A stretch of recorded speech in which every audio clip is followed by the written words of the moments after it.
આપણી સાથે રિલાયન્સ સિક્યોરિટીઝના મિતુલ શાહ જોડાઈ ચૂક્યા છે.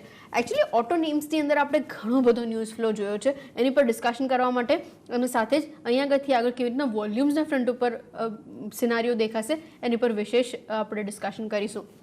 મિતુલ, સ્વાગત છે આપનું શો ઉપર અને વેરી ગુડ મોર્નિંગ. માર્કેટ્સ તો એકચ્યુઅલી ઘણું સારું પરફોર્મ કરી રહ્યા છે.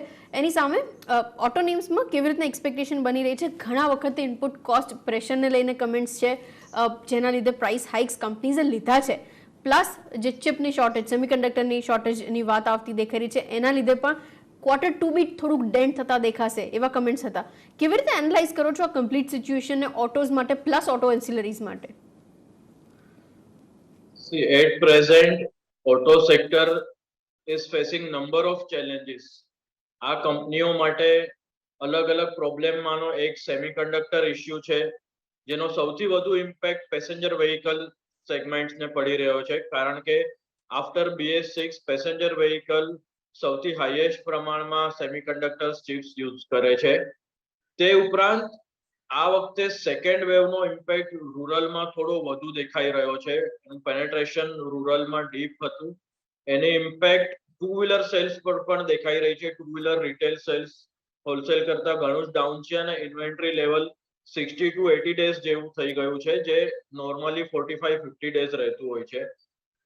કોમર્શિયલ વેહિકલમાં સ્લો પિકઅપ છે, પણ આ બંનેના કમ્પેરિઝનમાં commercial vehicle segment is expected to perform reasonably strong, કારણ લાસ્ટ 2-2.5 વર્ષના સ્લોડાઉન પછી એનો બેઝ ખૂબ જ ઓછો હોવાથી આ લેવલથી 25 થી 50% કોમર્શિયલ વેહિકલમાં વાયોવાય ગ્રોથ આવવાની પૂરી શક્યતા છે. અને ઓટો એન્સિલરીમાં પણ જે કંપનીઓ કોમર્શિયલ વેહિકલને કેટર કરે છે, તે ઉપરાંત global market seems to be much stronger than India. India specific થોડો ઇશ્યુ છે ગ્લોબલ માર્કેટમાં. અત્યારે US ક્લાસ 8 ટ્રક ખૂબ જ સારું પરિણામ દાખવી રહ્યા છે છેલ્લા થોડા મહિનાથી, એટલે એનો બેનિફિટ કંપનીઓ લાઈક કે ભારત ફોર્જ, RK ફોર્જિંગ, આ બધાને વધુ બેનિફિટ મળવો જોઈએ. અગ્રી.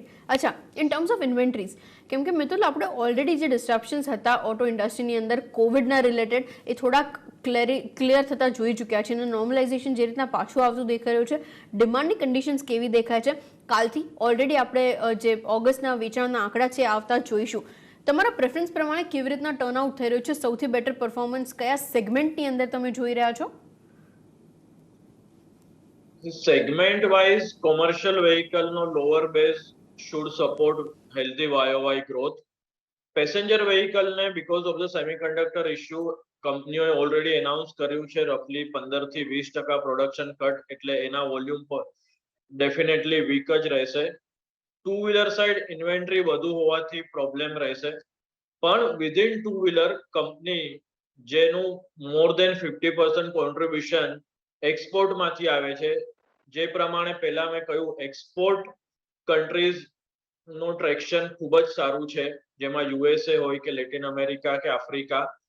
આ કંપની બજાજ ઓટો જેવી કંપનીને ખૂબ જ બેનિફિટ કરશે અને તેમનું એક્સપોર્ટનું ટુ વ્હીલર એક્સપોર્ટનું વોલ્યુમ ઘણું જ સારું આવવાની પૂરી શક્યતા છે અને આગળના મહિનાઓમાં પણ આ વોલ્યુમ ફર્ધર ઇમ્પ્રુવ થશે એક્સપોર્ટ સાઇડ, જે બજાજ ઓટો અને TVS બંને કંપનીઓને ફાયદાકારક રહેશે.